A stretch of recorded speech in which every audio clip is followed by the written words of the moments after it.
Hi, Sam. Hi, Hannah. How are you doing today? I'm good. How are you? I'm doing very good myself. I'm looking forward to talking to you about some of the first topics that you and I ever talked to each other about. Yeah. I think from our very first date together, it was clear that we were going to be having many topics and conversations revolving around sociology.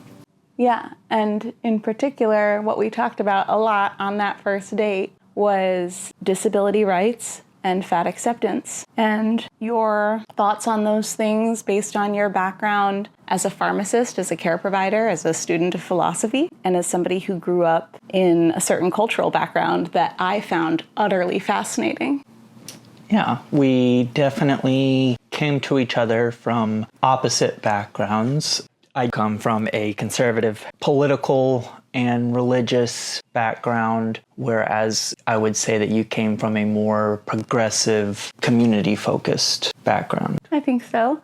I came from two really left-wing families in New England. I was part of two blended families, and our religious background was a mishmash of Judaism, Catholicism, and in the later years, a smattering of Zen Buddhist practices. And I learned early on to value pluralism, multiculturalism, and liberal values. Yes, I think plurality was a good word. The plurality of human society, the need which we all have to fall back on each other, and the tendency that we have to be dependent on one another, not from a inability to care for ourselves, but just from the very nature of the buildings that we live in and the roads that we drive on and the health services that we are able to access. Yeah, that interdependence was a big theme in our first conversation and has been a big theme in all of our conversations ever since. If anyone interviews anyone in this relationship, it's probably me. I am fascinated by the culture that you grew up in, the conservative, Christian, relatively racially homogenous town. And I think that the listeners might hear me ask a lot of questions where I'm trying to check a judgmental tone from my voice. Yeah. Yeah. And I think that'll be something that permeates throughout all of our podcast episodes. So I say that we formally introduce the topic today, which if you've already clicked on the episode, you know that it is regarding the book What We Don't Talk About When We Talk About Fat, which is a book by Aubrey Gordon that we have both read and thoroughly enjoyed. Yeah, and somebody who we can only wish to be a fraction as charismatic and articulate as her. Yeah. If you are unaware, Aubrey Gordon, in addition to the book we'll be discussing today, she also has a podcast called Maintenance Phase, which I would say is an expansion of her work in the book and talks further about wellness culture and trends in our 21st century society. And we're going to be talking about the book, but before we talk about the book, we're going to be talking about disability and health, because I'm someone who has been reading fat liberation texts and engaging with fat liberation media for probably like 10 years now. A major reason why I'm really drawn to those types of voices and arguments is because I have a physical disability. A minor physical disability. I have some paralysis and deformity in my left arm and hand. And it is very minor in terms of how much it limits my physical abilities and my everyday life, but it is visible. It's a visible physical difference. And so for that reason, a lot of writing by fat activists really, really resonates with me. And I've had an appetite for more conversations about what these two demographics have in common, what these two sets of analyses have in common, and the limitations of the parallels between the two. Yeah. And if I may add, hearing you say minor disability, I do think it's important to add that you've also done a lot to adapt to your current lifestyle and a lot of things that you've had to do to get to the point where you are today that other people may not have had to go through. Yeah, and we'll get into what some of those things are and what my thoughts on them are. So my background is that I just have a regular job. I'm a writer at the City Teachers Union in New York. I mean, I wouldn't call that a regular job, but okay. It's not really a journalism job. It's a writing job. I am writing mostly in the voice of an organization and not myself. I also have a bachelor's degree in sociology and gender studies and a certificate in labor studies. So I'm coming from a social science background, and you are coming from a hard sciences background. Well, as hard science as you can call the medical field. But yeah, I went to pharmacy school.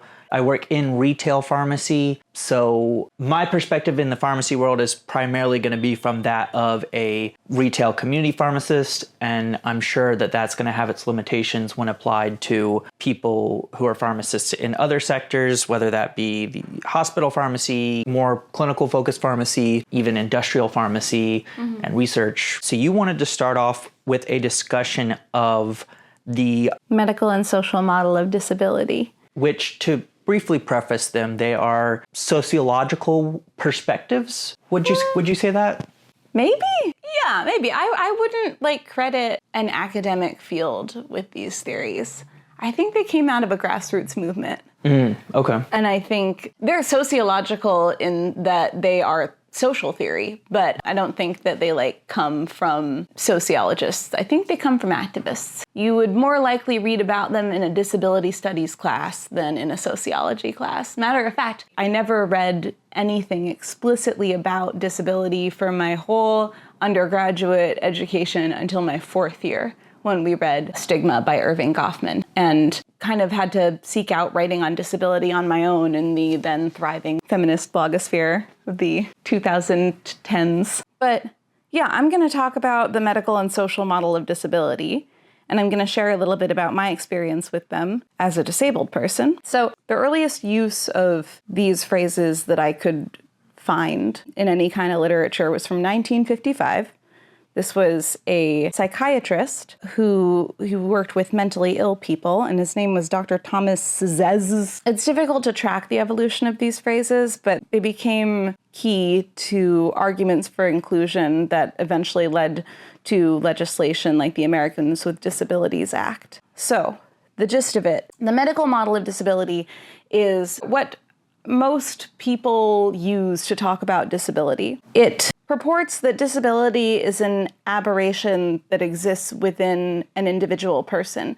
It might be an aberration in their physical body, or it might be an aberration in their brain.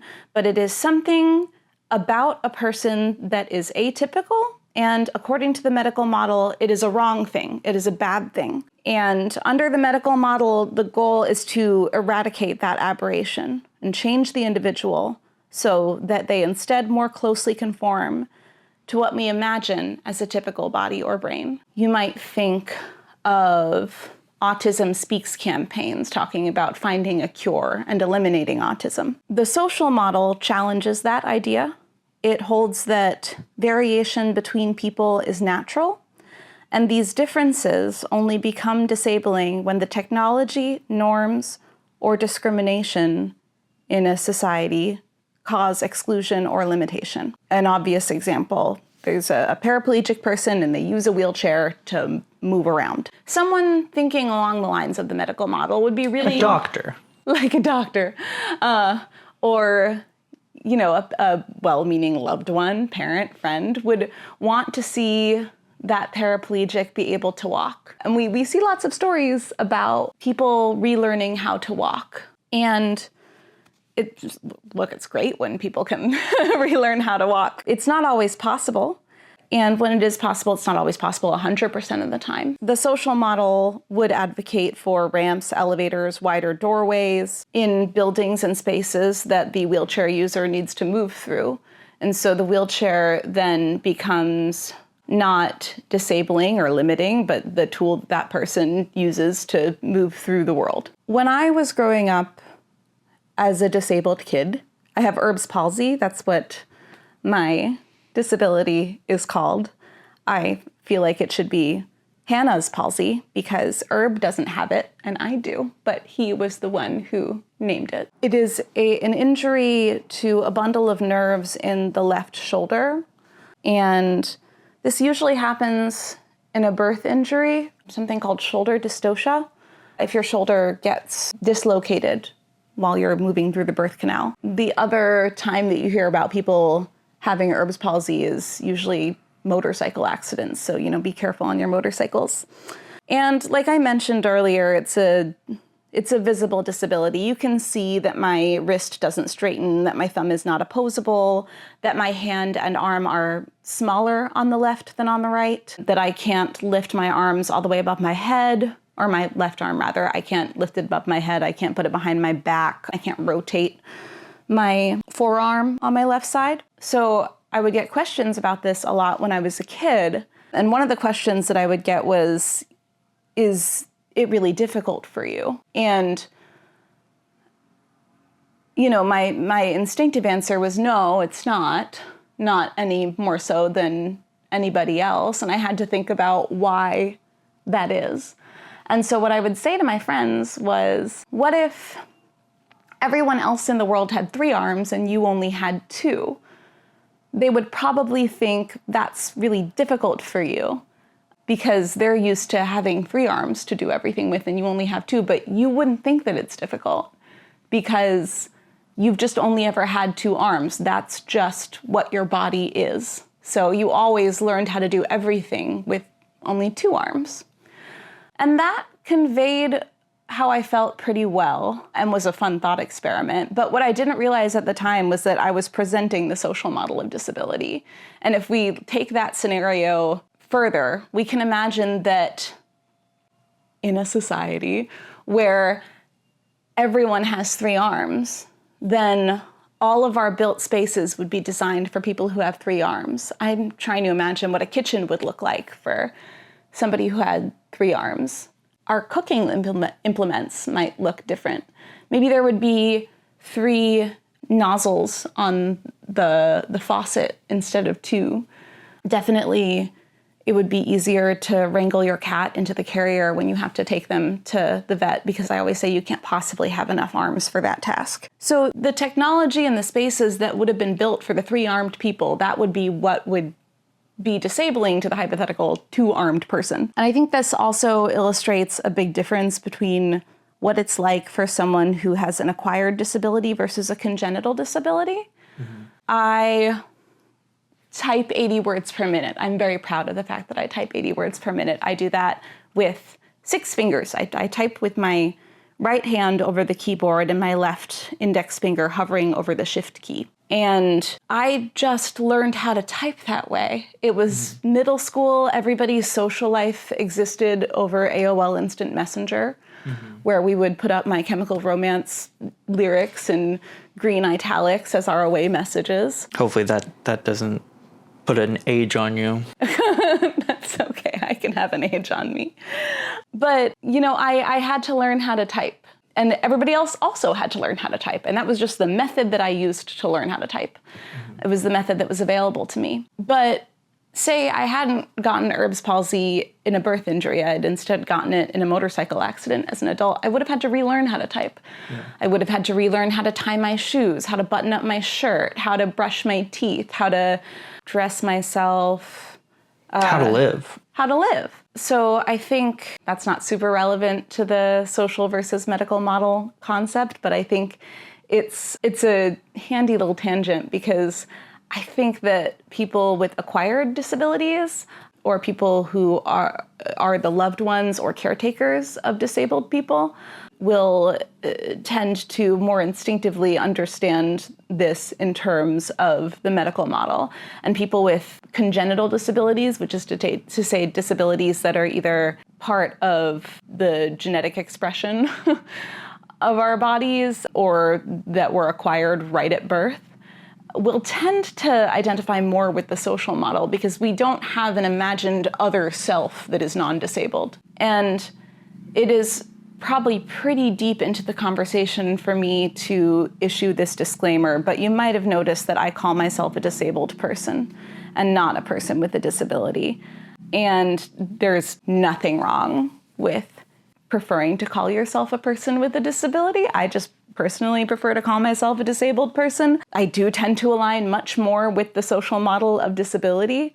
And I see disabled as an adjective like many other adjectives that apply to me, like Jewish or female or brown-haired. And I don't really see it as particularly a good or bad thing. And so I don't love what's called person-first language, because sometimes the argument in favor of person-first language is that the disability is a negative aspect to ourselves that we should distance ourselves from and instead center our personhood before the disability. That's not how I feel about my disability. I think it's just a value-neutral thing about me that I don't need to distance myself from. And so that's why you'll hear me using that language. But I would, of course, if I was talking about somebody who preferred person-first language, use the person-first language. So those are the social and medical models of disability.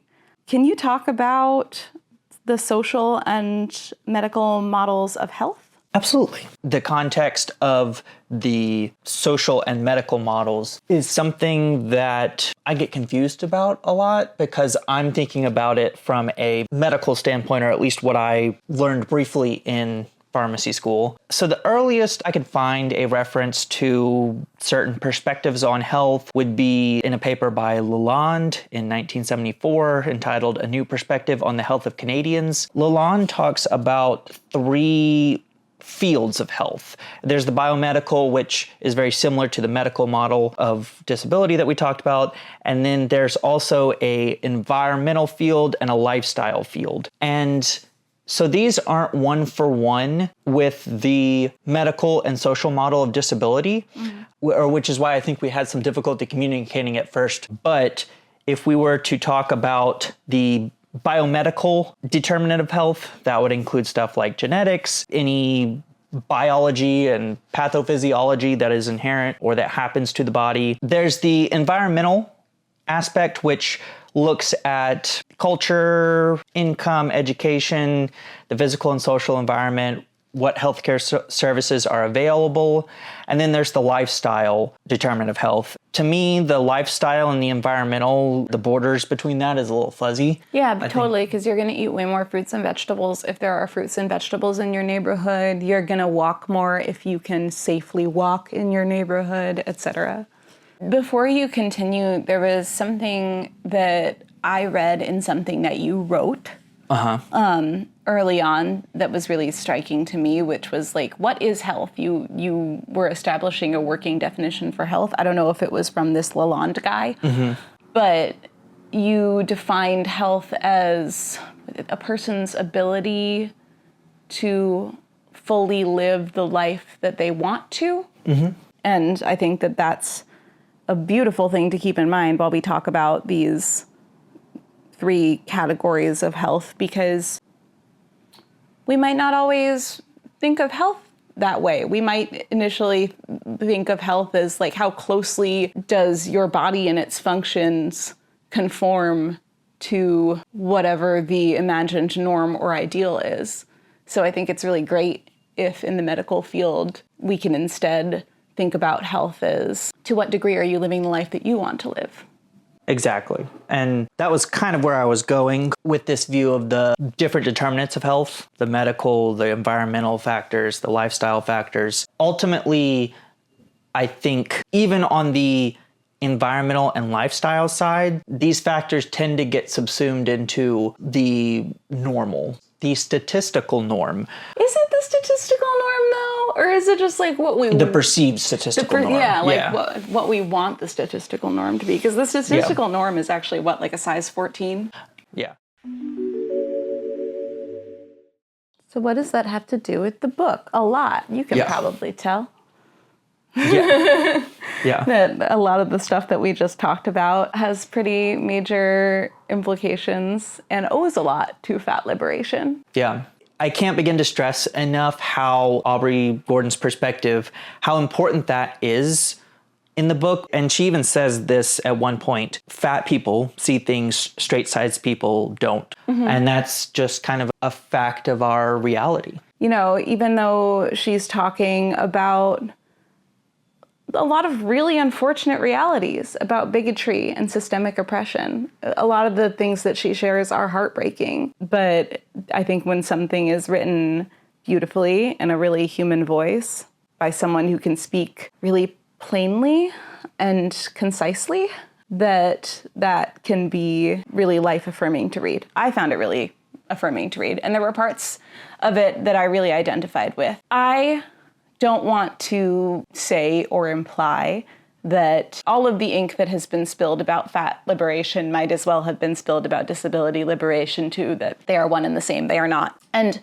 I think a really key difference is something that she gets at pretty early on in the book, where she's talking about the implicit bias study that Harvard has had up on their website, God, since like Early 2000s? Early 2000s. And this implicit bias study measures people's unconscious attitude toward different identity markers. And what it has found is that over the past roughly 25 years, attitudes toward people of color, queer people, disabled people, and other marginalized groups have gotten more positive, or at least less negative, and attitudes toward fat people have gotten more negative. She also writes about how fatphobia can be used as a stand-in for racism and classism and other types of discrimination that like are not as socially acceptable anymore in their naked forms. Mm-hmm. But fatphobia is a more socially sanctioned way to hate on people in those marginalized groups. Mm-hmm. And I think disability is one of those identity markers that people wouldn't feel so comfortable just openly abhorring, but feel more comfortable if they can cloak it in contempt for fat people and fat bodies. And she even shares this really heartbreaking story in the chapter about airplane travel, mm-hmm. about somebody harassing her and asking to be moved so he won't have to sit next to her on the airplane. And, you know, how she felt experiencing that, especially after having, you know, gone through all of the preparation that she always goes through before flying, which is more than, I think, a straight-sized person like you or I ever has to think about before air travel. Yeah. And I was, just to interject real quick, I was just flying the other day, and I was amazed at how thin the seats are. Like oh my God, they're so small. Yeah, I was already feeling cramped. And she goes into that in the book about how much smaller they've gotten. How much smaller they've gotten since the deregulation of the airline industry, mm-hmm. which is, it's something else to say about the book, that not only does she bring her experience to this, but she does good research mm-hmm. that is backed and supported by sources. And mm-hmm. there are some things that she says that I think maybe warrant a little more research. Mm-hmm. There are some things that she says from a medical standpoint that I think maybe deserve more nuance or more discussion. But for the most part, as someone who does not seemingly have a medical background, she does a very good job of parsing the evidence for and against quote unquote obesity. Mm-hmm. And to get back to that anecdote about her being harassed on the airplane. Then. Yeah. So the guy comes up to her at the end of this flight and says, just so you know, I wouldn't have done this if you used a walker. And I think that that's a really clear example of fatphobia stepping in and taking the part of a less socially acceptable form of hate, which would be disableism. Mm-hmm. And so I think that I've yet to find a fat person or a fat writer who would begrudge disabled people, you know, are reading and identifying with their essays and articles in books. But it's not one-to-one. Yeah. But I think, like, we can understand the fat experience in terms of the social and medical model of disability, because one of the first buzzwords that comes up in relation to fatness is health. Mm. And I think a lot of the work of fat liberation activists is to try to communicate how much of the problem is not in their bodies, but instead in the culture and built environments that they are navigating. Mm-hmm. And even Aubrey Gordon argues pretty compellingly throughout the book, a lot of the adverse health problems can also be attributed to chronic stress or avoiding seeking out medical care because of fat phobia. Yeah. And I think that is really similar to what disabled people have been saying for many decades now, that the things that are wrong are not things that are wrong with us, but things that are wrong with the spaces that we are trying to move through. And that if more could be done to include us and to treat us as humans who deserve to be in public life, to physically access public spaces, that we would be far less disabled. Not disabled as a value-neutral descriptor, but disabled as like an action that is happening to us, you know? Right. So yeah, I really identified with that line of thinking and appreciated how well it was argued. And another thing that she took pains to say in the book, and that she takes pains to say on her podcast and in her speaking engagements, is something along the lines of, you can't love yourself out of discrimination. You can't love yourself out of systemic oppression. That because body size is something that we tend to conceive of as an issue of insecurity, that a lot of rhetoric that might market itself as fat liberation is about learning to love your body. Love your stretch marks, love your big thighs, love your jiggly arms. And that is the way to liberation and self-actualization. And she says, you know, no, if we can't get hired, if we make how much less per year than a straight-sized person? Like tens of $1,000s less per year on average. Yeah, I don't remember the exact quote in the book. And also beyond just the decrease in salary, but the increase in medical costs, which, as we said before, can come from the lack of access to medicine, whether that be lack of access to services and even just health equipment, because hospitals and doctors' offices don't carry the appropriate equipment to be able to help these people. Or the hoops that you have to jump through in order to get care for something that would be relatively straightforward for somebody like you and I to get care for. Right. Yeah, learning to love and accept yourself will not undo all of that doing. Yeah. And it's a similar frustration that I often feel when I try to explain that I wish I could just be treated like everybody else. I wish that people would assume competence and just know that just because I can't do things in the way that they do things, it doesn't mean I can't do them. There are other ways to do things. Yeah. And the answer I get a lot of the time, because, you know, when I'm expressing this, I'm not doing it quite so calmly, is, I don't know why you act like it's such a big deal. You just need to get over it and like learn to love and accept yourself. I've never been in a job interview where my ability to do the job was not called into question based on my disability. No amount of self-love will change that. Right. I've been sat down and told... Because it has nothing to do with you.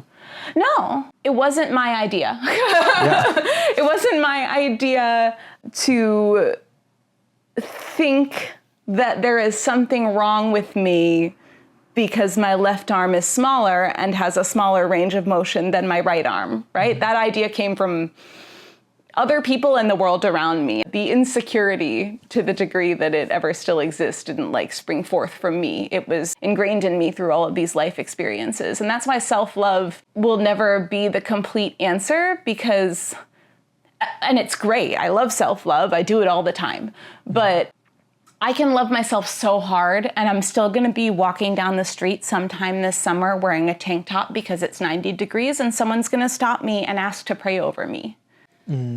Because they want God to cure what ails me. I can get to a point where that hurts less. Yeah. I am at a point where that hurts less. Yeah. I am at a point where I can laugh it off.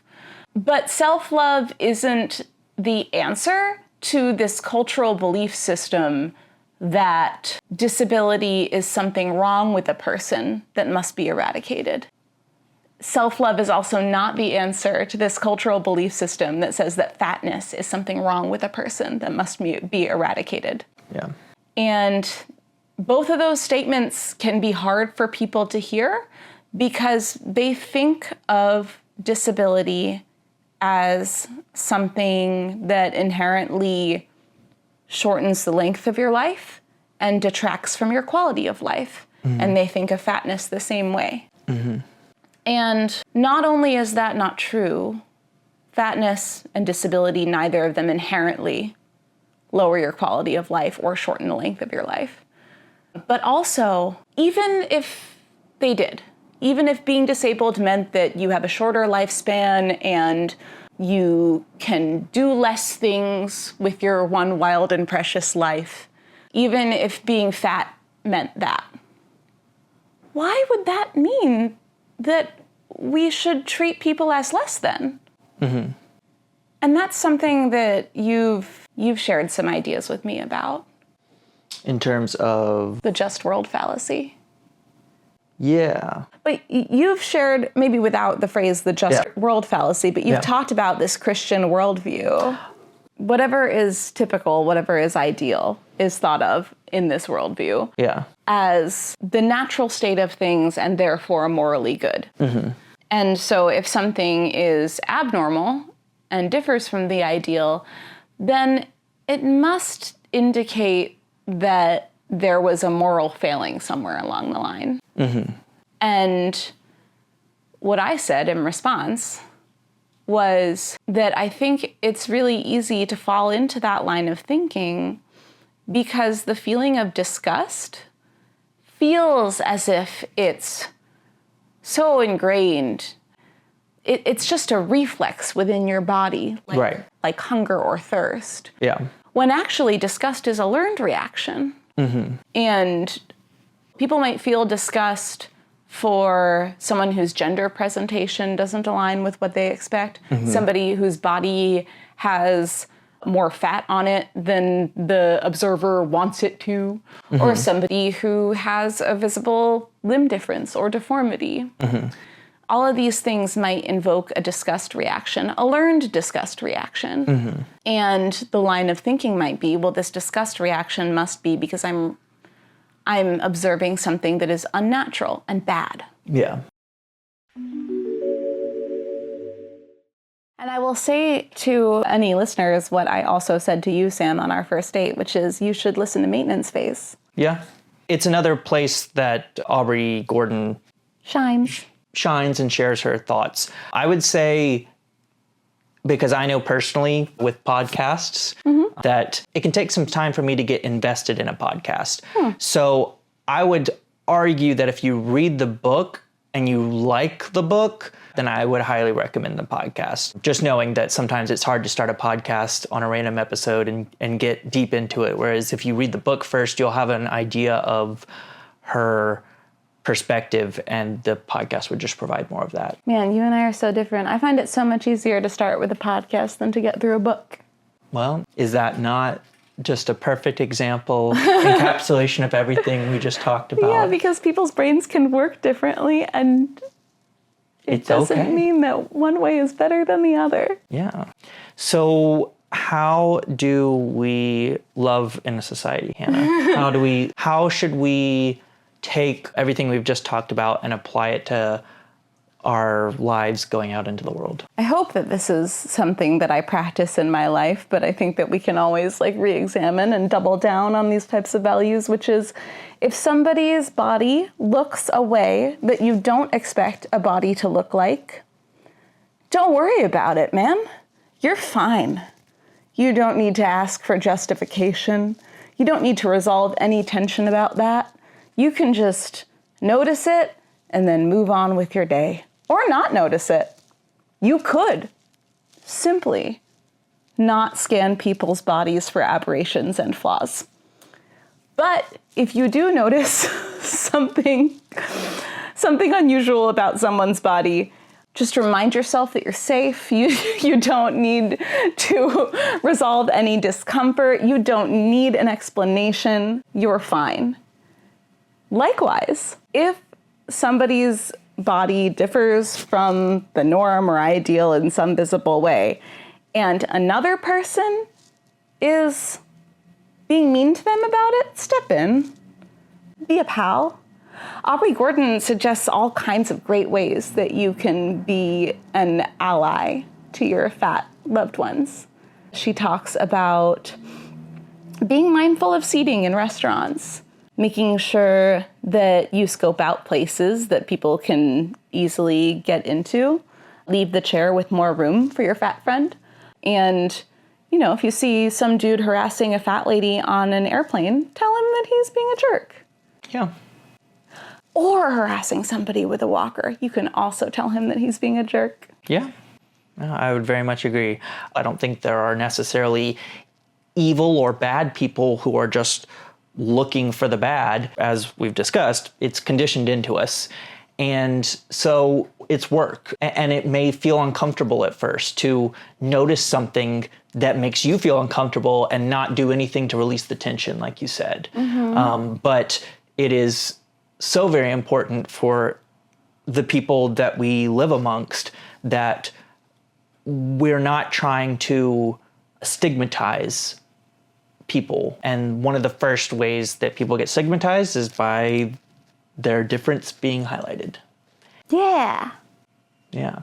The one thing I wanted to say about how we can love in a society, and this is applicable to everyone, whether you may be fat, whether you may be straight sized, whether you may be thin, whether you're younger or older, is to go back to that first part of the podcast when we were talking about health and how we define health. And this is something I've really honed in on the past year, is I don't want to see health as a virtue. I don't want to see health as something that I cultivate necessarily or something that is moral. Yeah, I want to see it as something that I cultivate, but, because I want to be able to do stuff like carry my groceries upstairs to my apartment. Yeah. Or stay out all night dancing at a mid-aughts dance party on the Lower East Side because I am, again, old. But not because I think it makes me morally pure or morally superior to other people, and certainly not because I think that it fulfills my quota for good deeds for the day if I work out or eat a salad. It does not. Yeah. Health is the ability to live your life, and living your life is something we each kind of figure out. There's obviously going to be a lot of similarities between people, between what they need, and some of that can come from an objective scientific standpoint, but a lot of it is going to be affected by the culture and society and community that you grow up in, and some of it is going to be self-determined. There might be things important to me. Like climbing a wall made of plastic rocks? Yeah, that's a perfect example. I'm not going to try that hard to climb walls made of plastic rocks, but I love it for you. Yeah, exactly. And so in that sense, health for us can look slightly different, but I think... I want a great big butt. And so maybe instead of climbing the wall of plastic rocks, I will be holding weights and squatting. I can't imagine a better way to reach that goal. And I hope that more medical care providers can adopt that attitude that you're describing, that health is a person's ability to live the life that they want. And so that involves understanding who they are as an individual and what their goals are and what makes them happy, and also advocating for a world that makes space for all kinds of people. Yeah, again, to refer back to Aubrey Gordon's book, she spends at least a chapter, if not two, on the subject of what we would more typically call health, her interaction with the medical field, and what she would call on all medical providers to do. And as crazy as it seems, from such a seemingly caring profession, there's a lot of fat discrimination that comes directly from the medical community and is justified and held up by the medical community. And I think that might be more than we would discuss today. Yeah. Well, thank you for spending some time talking to me about how we can better love the people around us. Yeah, and I appreciate you sitting down to talk with me as well.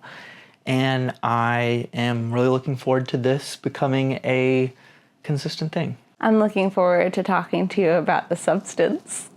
Yes. I love you, Sam. I love you, Hannah.